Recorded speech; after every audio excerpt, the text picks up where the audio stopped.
में महंगाई ने अपनी तमाम रिकॉर्ड्स तोड़ दिए हैं और रोज़मर्रा की ज़रूरियात की अशिया की कीमतें आसमान को छू रही है। सब्जी मंडियों में टमाटर 400 रुपये फ़ी किलो से ज़ायद, चीनी 200 रुपये फ़ी किलो और आटा 130 रुपये फ़ी किलो में फ़रोख्त हो रहा है।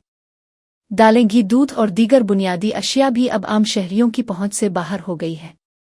सर्वे के दौरान शहरियों ने बताया कि महंगाई के सबब घरों के चूल्हे बंद हो गए हैं। गरीब मजदूर और दिहाड़ीदार कहते हैं कि उन्हें अब सिर्फ बच्चों को खाना खुलाकर खुद भूखे सूना पड़ता है और सब्जी खरीदना भी मुश्किल हो गया है।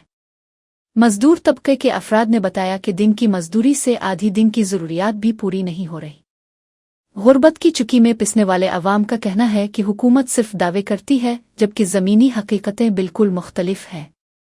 इमदादी स्कीमें सिर्फ कागज़ों तक महदूद हैं और गरीब अवाम के लिए ना तो कोई सब्सिडी है और ना ही कोई मदद। शहरियों ने पुरजोर मुतालबा किया है कि फौरी तौर पर महंगाई पर कंट्रोल किया जाए, खुराक की अशिया की कीमतें अवाम की इस्तेताअत के मुताबिक मुकर्रर की जाए और ज़ख़ीरा अंदोज़ों के खिलाफ सख्त कार्रवाई की जाए ताकि अवाम को रिलीफ फराहम किया जा सके।